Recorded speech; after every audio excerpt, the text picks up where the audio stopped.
Salut tout le monde, c'est Jérémy. Le Poco F6 Pro vient d'être annoncé, je l'ai reçu quelques jours avant sa sortie, et au moment où cette vidéo sort, je serai à son lancement à Dubaï, et si vous voulez suivre cela en direct, c'est sur mon compte Instagram que ça se passe. Aujourd'hui, on va donc voir avec quoi il est livré, les caractéristiques, des benchmarks, ce que ça donne en jeu, et je vous prépare une vidéo dédiée à la partie photo-vidéo avec ce que j'aurai pris sur place. Donc si ça vous intéresse, pensez à vous abonner, et on commence par l'unboxing. Pour l'unboxing, le téléphone arrive dans une boîte noire avec écriture en jaune pour le nom du smartphone, comme on en a l'habitude avec Poco. À l'intérieur, on retrouve un outil éjecteur de carte SIM, de la documentation, une coque de protection en plastique souple grise avec la découpe pour le module photo. Avec ça, on a un câble USB vers USB-C et un chargeur de 120 watts. C'est l'emballage classique pour un smartphone Poco ou Xiaomi, mais quand on compare à la concurrence sur la même gamme de prix, ils sont souvent vendus sans chargeur et sans coque. Personnellement, j'utilise souvent la coque fournie sans en racheter d'autres, et vu que tout le monde n'a pas de chargeur 120 watts, ça serait dommage de ne pas pouvoir profiter de cette charge très rapide s'il n'était pas fourni. Pour le design, le smartphone mesure 8,2 mm d'épaisseur pour un poids de 208 grammes. Cette année, il dispose d'un cadre en aluminium brossé. Sur ce modèle, celui-ci est noir, donc ça ne sera pas forcément très visible sur la vidéo. J'aime bien le revêtement du dos qui permet d'avoir quelque chose qui sort de l'ordinaire. C'est agréable au toucher et en plus, ça prend pas les traces de doigts. Il existe aussi en blanc avec cet aspect et où le cadre sera gris avec du métal brossé. Le téléphone n'a pas de certification IP68 par contre, et sur la partie haute, on a donc le bloc photo avec 3 capteurs et un flash.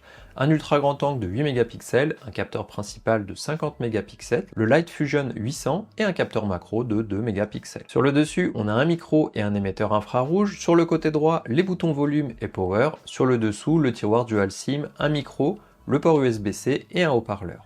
On aura bien de la stéréo avec le haut-parleur situé au niveau de l'oreille. Alors niveau design, je peux pas dire que je sois forcément très fan du bloc photo, c'est le même type que ce qu'on a sur le Poco X6 Pro, et au final ça permet pas vraiment de distinguer que ce modèle-là est au-dessus et plus cher, si ce n'est la partie dorée sur les capteurs. Je trouve le design du Poco F6 beaucoup plus sympa, qui reste dans la continuité du Poco F5 de l'année dernière. Pour l'écran, il mesure 6 pouces 67, c'est un écran plat AMOLED avec un taux de rafraîchissement de 120 Hz, une résolution WQHD+, de 3200 sur 1440 et sa luminosité peut monter jusqu'à 4000 nits en plein soleil. Il arrive avec une protection d'écran préinstallée et on retrouve le capteur selfie de 16 mégapixels tout en haut au centre. Je vous mets les liens en commentaire pour le reste des caractéristiques techniques et forcément ici pour regarder du contenu, jouer au jeu, voire même éditer des images, on a un grand et bel écran, c'est ce qu'on attend de cette série de smartphones et on ne sera pas déçu sur ce modèle-là. On peut aussi souligner que les contours sont très fins comparé à ce qu'on trouve sur des modèles de même gamme de prix, ce qui est toujours agréable forcément. Dans les options, on va pouvoir activer un mode texture avancé pour rajouter des effets, modifier le schéma de couleurs entre couleur originale pro, vif, saturé, couleur adaptative ou encore aller dans les options de paramètres avancés pour choisir entre original, P3 ou encore sRGB. Le taux d'actualisation peut être laissé en mode automatique par défaut ou forcé en 60 ou 120 Hz. Et enfin, la résolution d'image peut être mise soit en Full HD+, ou en WQHD+. Il y a aussi une option dans ce dernier mode pour changer la résolution automatiquement pour pouvoir économiser de l'énergie. Sur le bas de l'écran, on retrouve le lecteur d'empreintes qui réagit très rapidement pour déverrouiller l'écran. Pour les caractéristiques, il est équipé du Snapdragon 8 Gen 2 de 12 ou 16 Go de RAM en LPDDR5X et de 256, 512 ou même 1 Tera en UFS 4.0 pour le stockage. Ici j'ai la version 16 1 Tera et effectivement il ne sera pas équipé du Snapdragon 8 Gen 3, la dernière version du processeur, même si le Gen 2 suffit amplement au quotidien et même en jeu comme on le verra après. Le téléphone arrive donc avec HyperOS 1.0 et Android 14, la dernière version du système qui commence à être déployée sur les différents smartphones Poco et Xiaomi, ce qui permettra de profiter de toute la partie écosystème des deux marques. Pour le suivi logiciel, on devrait être sur 3 ans de mise à jour d'OS et 4 ans de mise à jour de sécurité, comme c'était le cas sur le Poco X6 Pro par exemple. Concernant les benchmarks, je vous affiche ce que j'ai pu avoir avec Antutu, Geekbench, PCMark. J'ai pas pu faire le test sur 3D Mark l'ayant eu avant sa sortie, mais je le ferai dès qu'il sera disponible.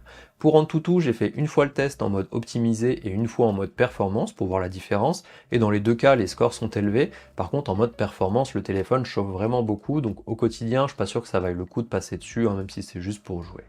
Pour le jeu justement, on a donc le Snapdragon 8 Gen 2 et sa partie graphique, l'Adreno 740. J'ai testé sur différents jeux en mode optimisé, donc le mode par défaut, sans mettre le mode performance ou ultime qui est lui activable depuis la partie Game Turbo, et je dois dire qu'entre le bel écran et le processeur, on est dans de bonnes conditions pour le jeu.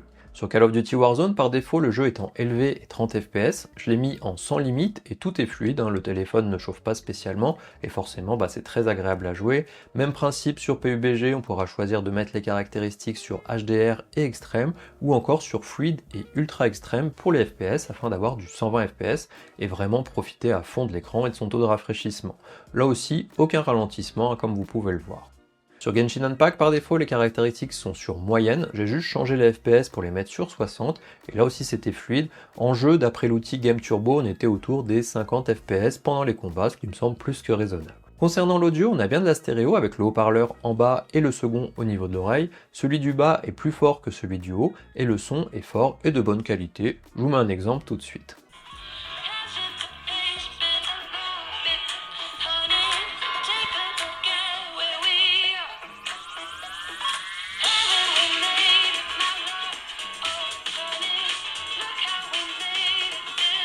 Pour l'autonomie, le téléphone dispose d'une batterie de 5000 mAh avec une charge de 120 watts, pas de charge sans fil sur ce modèle.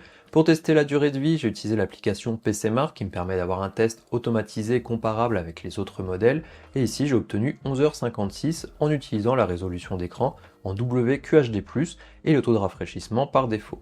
Si on met la résolution en Full HD+, on pourra probablement gagner quelques minutes ou quelques heures. Je vous affiche aussi ce que j'ai pu avoir sur d'autres smartphones de la marque pour vous donner une idée. Concernant la recharge, j'ai activé le mode augmenter la vitesse de charge dans la partie batterie pour avoir la charge la plus rapide possible, et c'est vraiment efficace car en 9 minutes le téléphone est passé de 3 à 58% et en 19 minutes la recharge était terminée.